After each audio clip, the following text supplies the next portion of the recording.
नमस्कार, मैं रवीश कुमार। एक आवाज जो हमारे बीच से चली गई है, हम आपको उस आवाज तक फिर से ले जाना चाहते हैं। इससे पहले कि हम शुद्ध हवा के भी पैसे देने लगें, उस आदमी की बातें सुन लेते हैं जो हमें पानी को लेकर याद दिलाता रहा, बताता रहा कि हमने पानी के साथ बहुत नाइंसाफी की है। पानी ही खत्म नहीं किया, बल्कि अपनी स्मृतियों को भी उसके साथ मिटा दिया। सोमवार सुबह हमने अनुपम मिश्र को खो दिया। कहने वाले तो ये भी कहते हैं कि भारत में पर्यावरण को लेकर काम करने वाले चोटी के 5 लोगों में से एक थे। उन्होंने पर्यावरण के बारे में देसी तरीके से सोचा, देसी ज्ञान के आधार पर समाधान की बात की। कुछ ने उनकी बातें सुनी, कुछ ने नहीं सुनी। इससे उन्हें कोई फर्क नहीं पड़ा। किसी भी भाषा में पर्यावरण पर काम करने वाले श्रेष्ठ लोगों के मुकाबले हिंदी भाषा में भी ऐसे लोग हुए। उनमें से अनुपम मिश्र भी एक हैं। अनुपम मिश्र ने जगह जगह जाकर भाषण खूब दिए, लेकिन मीडिया से दूर ही रहे। अखबारों के लिए कम लिखा, टीवी के लिए बहुत कम बोला। यह और बात है कि जिस तरह का माध्यम हो चला है टीवी का, उसमें से कौन अनुपम मिश्र की बात को विस्तार से रिकॉर्ड करता और आपको दिखाता। बहुत से लोग अनुपम मिश्र को जानते हैं, जो नहीं जानते हैं उन्हें भी जानना चाहिए कि उनके जाने से हमने क्या खोया है। जून 2012 में हमारे एक और कार्यक्रम हम लोग में अनुपम मिश्र आए। बहुत मुश्किल से आए। तब दिल्ली में पानी को लेकर हाहाकार मचा था, झगड़े हो रहे थे, मर भी रहे थे लोग। हम लोग में अनुपम मिश्र ने जिस अंदाज और अधिकार से पानी के बारे में बातें बताई, आप अंत तक प्राइम टाइम में दोबारा सुनेंगे तो अफसोस नहीं करेंगे कि आज क्या देखा, क्यों देखा। आज एक पुरानी रिकॉर्डिंग हम आपको दिखा रहे हैं, वही 2012 की, जिसमें कही गई बातें आज भी नहीं हैं और कल भी नहीं रहेंगी। आप सबको नमस्कार। ऐसा लगता है कि कुछ बातें बार बार कहनी पड़ती हैं और उन बातों में से पानी एक है। बिल्कुल ध्यान नहीं दिया गया है इस पर। आज हम लोग अपने आसपास जो खबरें सुनते हैं उसमें जीडीपी, विकास दर वगैरह कई तरह की चिंताएं हमारे बड़े लोग करते हैं, लेकिन इन सब पर कभी भी पानी फिर सकता है, ये हमको भूलना नहीं चाहिए। वैसे तो बार बार कहना भी पड़ता है और बातों को न सुनने की भी बड़ी लंबी परंपरा है हमारे देश में। 5000 साल पुराना किस्सा है महाभारत के समय का कि व्यास जी दोनों हाथ उठा के कह रहे हैं कि मेरी कोई बात नहीं सुन रहा। तो उस दौर को भी हमको ध्यान रखना चाहिए। और ऐसा लगता है कि अगर अभी हम ऊंचा सुनने लगे पानी वाली बात को, तो ये पानी फेरने वाला मामला बहुत दूर नहीं है। हम लोग हैं कौन? ठीक बातें सुनने वाले या अनसुनी करने वाले? ज़्यादातर आज हम लोग कुछ शहर में रहते हैं और बाकी बहुत सारी चीज़ों की तरह अब पानी भी खरीदने लगे हैं। पहले पानी नहीं खरीदा जाता था। तो एक तरह से कहें तो पानी के मामले में हम लोग उपभोक्ता बन गए। इसका ये मतलब है कि हम पानी पैदा नहीं करते, पानी का संग्रह भी नहीं करते। नारे लगाते हैं, पानी खरीदते हैं, वो भी बहुत कम दाम पर। कुछ हमारे मन में शिकायत होती है कि पानी महंगा हो गया, लेकिन सचमुच पानी की जो कीमत है वो हम नहीं चुका रहे अभी भी। तो मैं पानी की कीमत की बात कर रहा था कि यदि हम सचमुच पानी की ठीक कीमत चुकाने लग जाएं तो शायद हमको उसका दाम दूध से ज़्यादा देना पड़ेगा। लेकिन अभी हम इसको भूल जाते हैं और पानी का कुछ चित्र और कुछ विचित्र किस्सा थोड़े से चित्रों के माध्यम से हम लोग देखेंगे। इतना बड़ा देश है, कहाँ से शुरू करें ये विचित्र और चित्र किस्सा? मुझे लगता है कि पिछले 3-4 दिनों से हम लोग एक नाम सुन रहे हैं, रायसीना। अभी 3-4 दिन और सुनेंगे, शायद 10 दिन सुनेंगे, रवीश भाई बताएंगे। खूब खबरों में है ये राष्ट्रपति भवन। जो भी वहाँ जाएगा उस महापुरुष को आज ही प्रणाम कर लेते हैं। उस पर बहुत राजनीति भी चल रही है, लेकिन हम लोगों को शायद अंदाज नहीं है कि उस राष्ट्रपति भवन में भी पानी का संकट है। 100 घरों का घर है कि 200 कमरों का है, याद नहीं, 100 कमरों का या 200 कमरों का।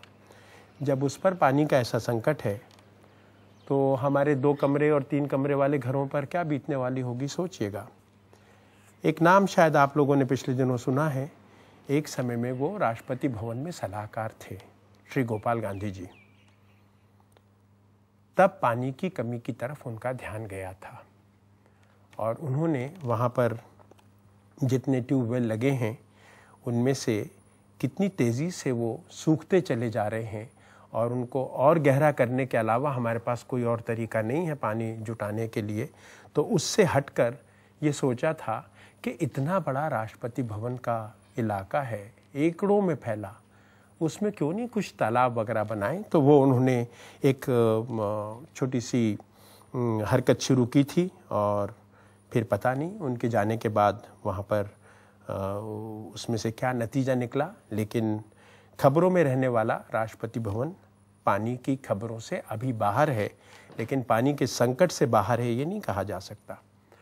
उसी मोहल्ले में हम लोग थोड़ा दाएं बाएं और हिलें तो संसद भी वहीं कहीं है, लोकसभा, राज्यसभा। पिछले दिनों आपने देखा होगा कि राज्यसभा में ज़रा क्रिकेट की धूम मची, कुछ चौवा छक्का लगा वहाँ पर। तो आज हम सोच रहे हैं कि पानी पर बात कर रहे हैं तो क्रिकेट कहाँ ले जाएगा हमको, लेकिन पानी की क्रिकेट टीम आज हम देखते हैं और उससे शुरू करते हैं।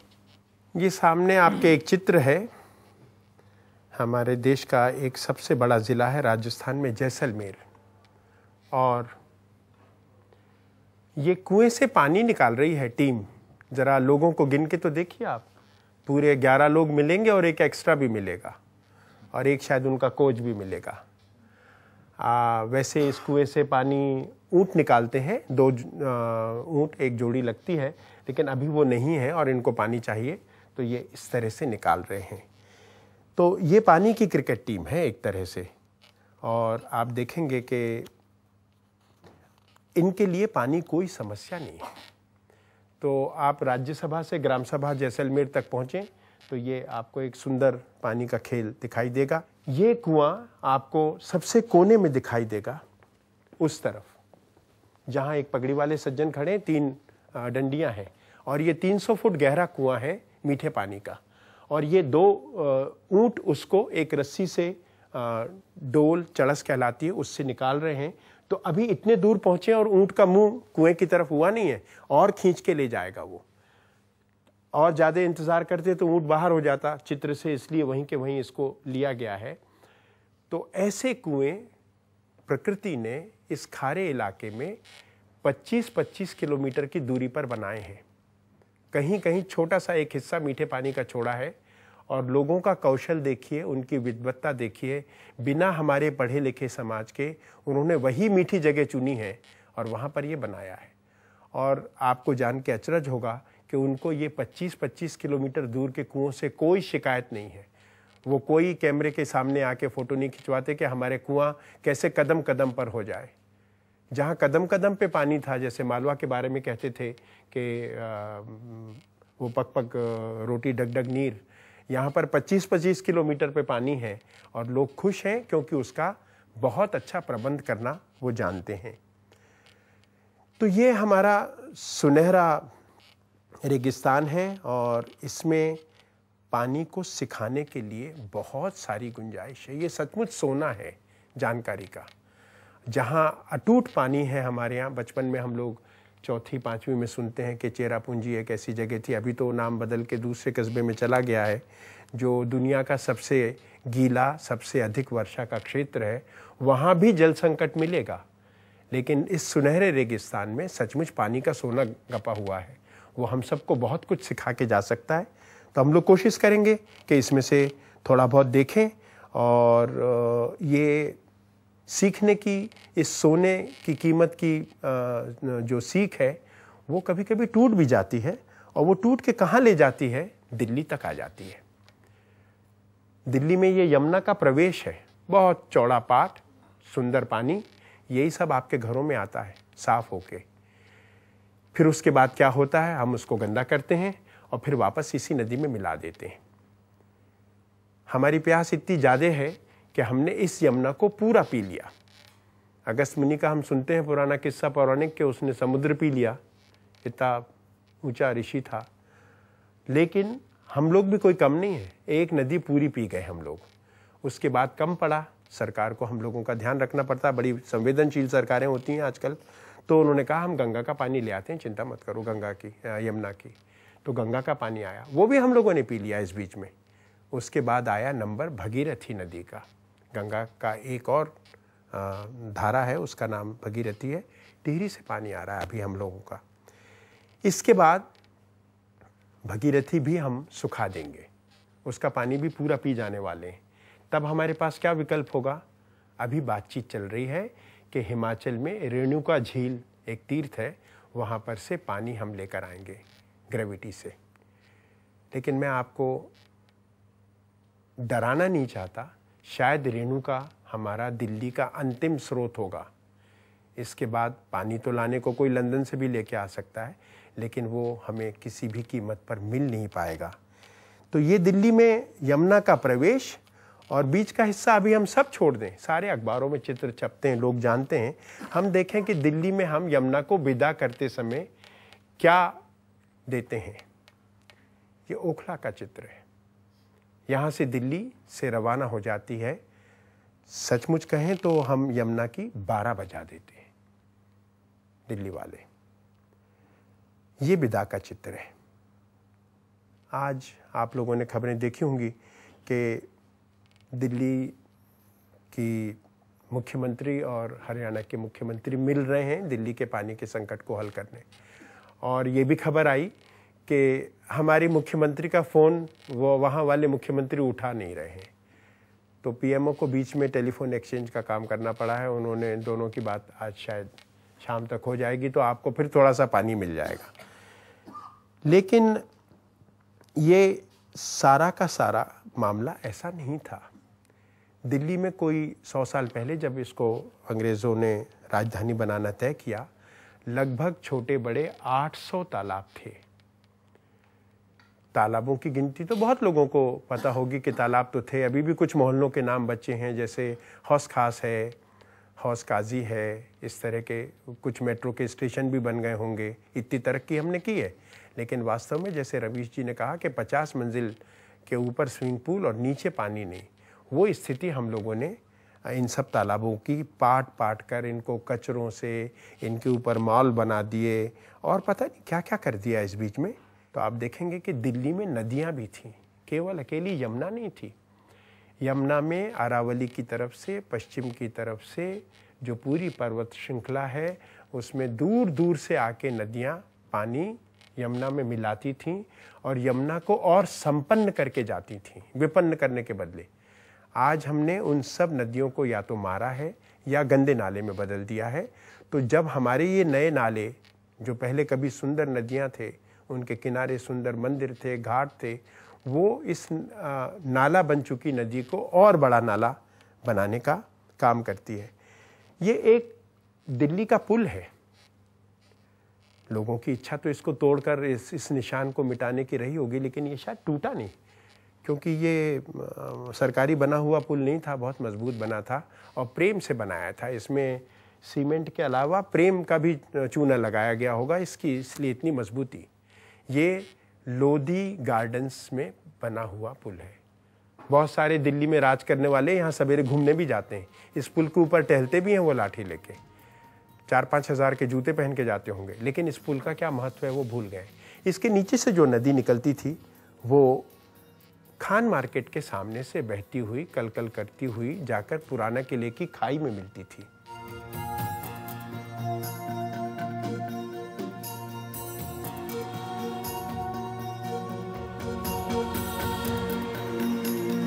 शायद कभी यहाँ पे नावें तैरती थीं, अभी हमारी गाड़ियाँ चलती हैं। और ये जाकर पुराना किले की खाई में मिलती थी, सुरक्षा का ध्यान रखने उसकी, और उसके बाद अपना अतिरिक्त सारा पानी फिर से यमुना में मिला देती थी। तो ये पानी तो बचा हुआ है, उसके बाद का अभी हम लोगों ने नष्ट किया।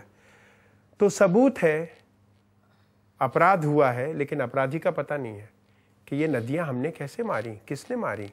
इनके नाम तक नहीं ढूंढे मिलते आज। तो जब दिल्ली ऐसा कर सकता है तो बाकी सब शहरों की क्या स्थिति होगी? सब लोग यही करते। लेकिन इस सब के बीच में भी, जैसे हमारे यहाँ हमेशा कहते हैं, घोर संकट में भी आशा की कोई किरण है। ऐसे भी शहर हैं हमारे यहाँ जिनके यहाँ प्रकृति ने कोई नदी नहीं दी, लेकिन लोगों ने मन में एक गंगा बहा दी। इन्होंने छतों पे से एक नदी निकाल ली।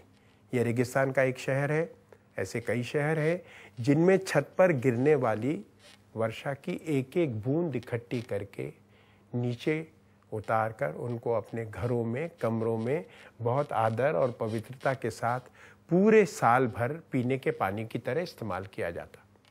छोटा सा बच्चा कोहनी क्यों दिखा रहा है? वो जिस पाल पर खड़ा है ये सूखा तालाब नहीं है, ये नया बना तालाब है।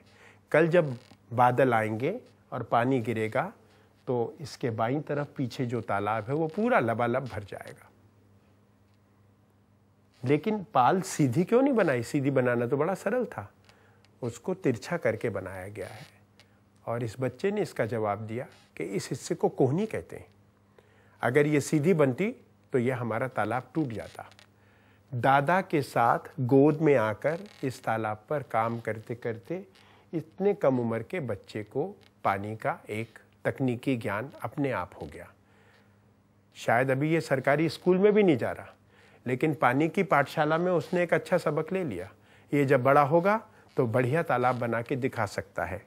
ये एक छोटा सा कुंड है और चूरू ज़िले में है। पानी यहाँ भी कम गिरता है, नीचे सब कुदरत ने खारा पानी दिया है, जिसको आप हैंडपम्प, ट्यूबवेल, किसी से भी मार्क 2 वगैरह क्या क्या नए नाम हैं उनसे उठाएंगे तो आप उस पानी को पी नहीं पाएंगे। तो जो थोड़ा सा पानी गिरा वो इस पूरे बड़े चबूतरे पर, पेड़ के पीछे आप देखेंगे एक सामने दीवार बनी है, एक ऐसा घेरा बना दिया जाता है और इसकी भी उम्र करीब करीब 250 साल है। 250 साल से गिरने वाली एक एक बूंद ये इकट्ठी करके बीच के हिस्से में आकर, आप यहाँ देखेंगे तो छोटे छोटे छेद हैं और थोड़ी सी ढाल मिलेगी। इन छेदों से पानी साफ सुथरा निथार करके भीतर जाएगा। आपको जब पानी चाहिए तो 4 सीढ़ी चढ़ेंगे, एक ढक्कन लगा है साफ सुथरा, उसको खोलेंगे और उसमें से आपको बढ़िया पानी मिलेगा। ये नाली तो बाहर किसी को पानी पीना है उसके लिए बनाई है, प्याऊ के लिए। गांव के लोग ऊपर से चढ़ के पानी लेते हैं, लेकिन हम जैसे नए लोग चले जाएं तो इसके बड़े नियम होते हैं। जूते पहन के नहीं जाना, नहीं तो ये सब इसका आगोर खराब हो जाएगा। तो उन लोगों के लिए जो नियम नहीं जानते, बाहर पानी थोड़ा सा पहुंचा दिया जाता है। आज हम लोग पिछले 12-15 साल से अंग्रेजी का एक शब्द सुन रहे हैं, दिल्ली वाले तो ज़्यादा ही सुनते हैं, रेन वाटर हार्वेस्टिंग। उसका फिर हम हिंदी भी कर लेते हैं, वर्षा जल संग्रह। लेकिन ये 250 साल से कुछ 70,000 लीटर इसमें इस टाँके में इकट्ठा कर रहे हैं और कोई बोर्ड नहीं लगाया। आज दिल्ली की कोई संस्था या घर रेन वाटर हार्वेस्टिंग करता है तो पहले अपना प्रचार का सामने एक टीन का बोर्ड खड़ा कर देता, बाद में जंग लगेगी और वो गिर भी जाएगा बोर्ड और शायद पानी भी इकट्ठा नहीं होता। कई लोग मुझे बताते हैं कि बोर्ड लगे पर पानी इकट्ठा नहीं होता। इनको पानी चाहिए, नारेबाजी नहीं चाहिए, इसलिए इनके यहाँ कोई बोर्ड नहीं है और बढ़िया पानी इकट्ठा होता है। एक हम लोग जो बाहर बोतल खरीदते हैं 2 रुपये, 12 रुपये में या 15 रुपये में, ऐसी 50,000 बोतलें एक साथ कभी रखी हमने देखी नहीं होंगी। वो जो कुंड है उसमें उतनी बोतलें पड़ी हैं बिना किसी कंपनी को 2 पैसा दिए। लेकिन किसी के मन में आ सकता है कि ये तो बहुत छोटा है, तो ये 3 करोड़ लीटर पानी इकट्ठा करता है। जयपुर के पास कोई 12-13 किलोमीटर दूर जयगढ़ नाम का एक बड़ा पुराना किला है, वो भी 400 साल के आसपास का। इसमें 15 किलोमीटर की नहरों से, आसपास की पहाड़ियों से एक एक बूंद साफ करके इकट्ठी की जाती है। इसका बहुत लंबा इतिहास है, उसको अभी हम लोग इतने कम समय में नहीं देखेंगे, लेकिन एक ऊपर से चित्र देखिए इस नहर का। ये नहर इतने 350-400 साल में कभी नहीं टूटी, इतने प्यार से रखी गई है। और इसके बगल में एक सड़क जा रही है पीछे, वो कितने बार टूटी होगी उसका कोई रिकॉर्ड नहीं है। तो सड़क टूट जाए लेकिन पानी का काम नहीं टूटना है, वो जो परंपरा है उसको बनाए रखना है। बहुत सारे किस्से हैं इसमें, आपातकाल के समय में भी कुछ कुछ इस जगह हुआ, लेकिन अभी हम लोग उसको छोड़कर ये टाँके वाले दरवाजे में जाने की कोशिश करेंगे। एक छोटा सा ताला ज़रूर लगा है इसमें पानी की सफाई के लिए, लेकिन आप जैसे सब पानी में दिलचस्पी रखने वालों के लिए ये खुल सकता है और इसको अगर खोला जाएगा तो आप भीतर जाएंगे तो ये बहंगी में से पानी लेकर आ रहे हैं। और ऐसा लग सकता है अगर आप ध्यान से न देखें कि ये कनस्तर खाली है, लेकिन ये टीन का कनस्तर बिल्कुल ऊपर तक भरा है और इस पानी का रंग देखिए, जब कभी जाएं तो पी के देखिए, आपको स्वाद से लगेगा कि हमारी बहुत सारी नगर पालिकाओं से ज़्यादा शुद्ध पानी ये दे रहे हैं। तो ज़रा 3 करोड़ लीटर हर साल 400 साल, उसमें 10 रुपये प्रति बोतल का हिसाब लगा के देखिए कि कितने अरब रुपए का पानी इसने जुटा दिया, बिना किसी स्कैम के होके। कोई किसी को जाना नहीं पड़ा कि इस पे बाद में जांच होगी और ये होगा वो होगा। ताजमहल सब जानते हैं, लेकिन तालाब भी ताजमहल जैसा सुंदर बनाया जा सकता है, इसके बारे में कल्पना नहीं होगी। 800 साल पुराना जैसलमेर का तालाब, जैसलमेर शहर बसा और तालाब बसा, बिना पानी के जैसलमेर की कोई कल्पना नहीं की जा सकती थी। तो इतना सुंदर तालाब लोगों ने बनाया और बहुत प्रेम से बनाया। इसमें आजकल जो शब्द चलता है जन भागीदारी, उसका बेमिसाल उपयोग किया गया। राजा खुद यहाँ पे कुदाल चलाने आता था और उस शहर का सबसे मामूली नागरिक भी अपनी कुदाल लेकर उसके साथ कंधे से कंधा मिला के काम करता था। जो सुंदर दरवाज़ा है बीच का, वो राजा ने नहीं बनाया था। वहाँ पर एक गणिका थी, उनका नाम था टीलो। नाचना और गाना उनका काम था, रूपजीवी। उनको लगा इतना सुंदर तालाब बना, इसमें एक अच्छा प्रवेश द्वार भी होना चाहिए। गणिका ने कहा कि मेरा तो कोई परिवार है ही नहीं, मुझे तो नाच गाना करके अपना जीवन बिताना है, उसमें से जो पैसा मिला है वो हम क्यों नहीं इस तालाब के दरवाजे पर लगा दें। आज आप कभी जैसलमेर जाएं घूमने और इस तालाब में आप ज़रूर जाएंगे, तो किसी भी छोटे से छोटे बच्चे से उसके पास में जो खड़ा हो पूछें कि ये दरवाज़ा किसने बनाया, तो 800 साल बाद उस गणिका का नाम उस बच्चे को याद होगा। उसी से थोड़ी दूर एक और तालाब है, ये भी करीब 500 साल पुराना है। इसमें जिसको हम तकनीकी शिक्षा कहते हैं, उसको सौंदर्य बोध से, आनंद से कैसे जोड़ा है, इसको देखिए। ये जो पत्थर की मूर्तियां हैं, ये पानी का स्तर बताती हैं कि हमारे तालाब में कितना पानी आया। और जब वो हाथी का पाँव छुएगा तो एक चिन्ह पूरा हो गया कि ये 4 महीने का पानी आ गया। हाथी डूब गया तो 6 महीने का आ गया, और घोड़े को छू लिया तो 8 महीने का आ गया, वो भी ऊपर चला गया तो 12 महीने का पानी पूरा आ गया। सब लोग ताली बजा सकते हैं कि तालाब इतना भर दिया प्रकृति ने कि अब हमको 1 साल तक अपने इस इलाके में पानी की कोई कमी नहीं होगी। और तब जब ये पूरा मूर्तियां डूब जाती थीं तो पूरा शहर राजा समेत तालाब की पूजा करने आता था, धन्यवाद देने। एक कृतज्ञता थी समाज में कि भाई तुमने सुंदर काम किया, हमारा ये भर दिया, अब हम इसको आपको धन्यवाद देते हैं।